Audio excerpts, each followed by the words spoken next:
So, hello again. So now we're gonna go. I'm gonna do my Wireshark, my second Wireshark lab, with the HTTP. So I'm just gonna go through it, walk through it, answer the questions that it asks, which are pretty much answered as we go along. So let's start up Wireshark.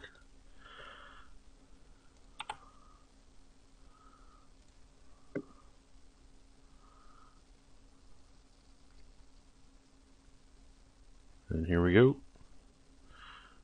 So we're gonna pick the interface list we want to capture. We want to capture from here.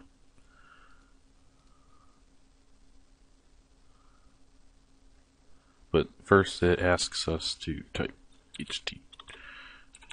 So we filter out everything else and we just see all the HTTP requests. So then it asks us to take a link,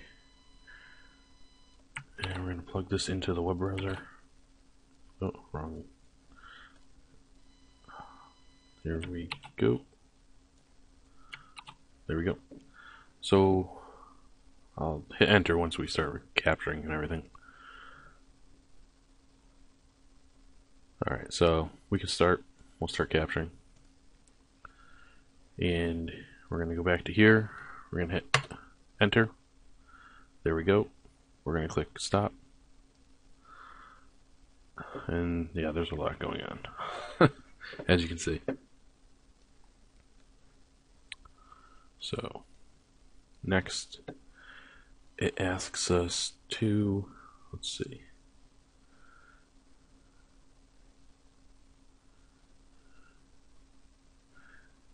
Well, I gotta find it first. There's a lot. There we go. Filtered it out.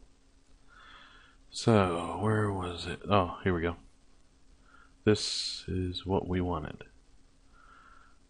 Because it's the get. And yeah, that's what they're showing. And then here is, let's see if I can find, oh, here's the, this should be, where's the OK?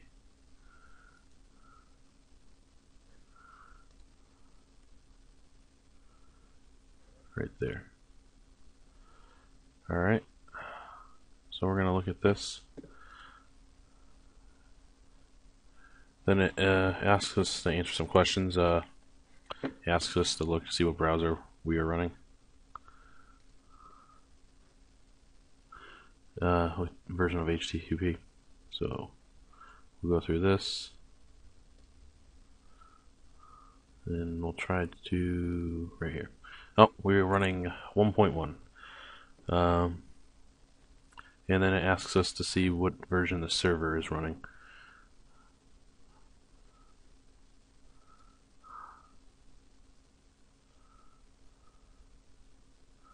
And they're running 1.1 too.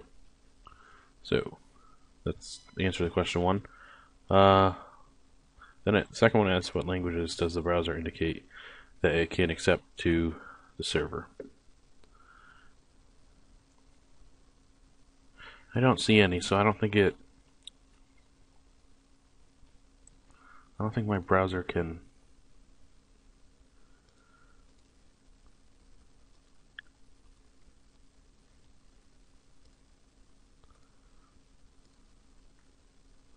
accept any different languages that I see. I don't see anything listed that says or describes any other languages. So I'm going to move on to the next question. It says, what is the IP address of your my computer, and of the web address server? So let's go to mine.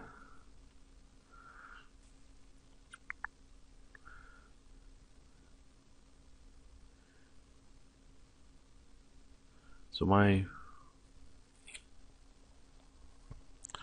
this is my IP address right here. It's 192.168.12.2. And then right here, this is, because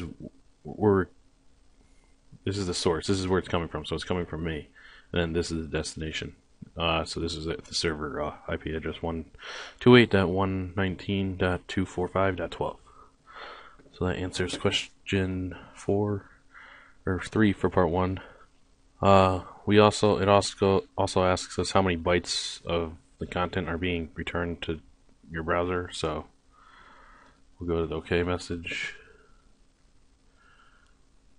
So this is, I would assume this is the amount of bytes, 482. But let's see if I can find. Yeah, that's pretty much what I see. That's what they're asking for. Oh, here's the content length. It says 128. So I don't know. It doesn't say anything after. I don't know. I'm assuming it would be in bytes, but I would assume it would specify. Yeah, that's the content length, I think. I don't see anything else specifying content length. And I'm assuming it's 120 bytes. That's what I would assume. So it also asks us, do you see any headers within the data that are not displayed in the packet listing window? If so, name one. So we'll try to find that now. So yeah, I don't see any headers that are not displayed. So, and then it also asks us, when was this file last modified? So we will try to find that, which should be, well, last modified right here. Oh, just a couple minutes ago. And it also says, yeah,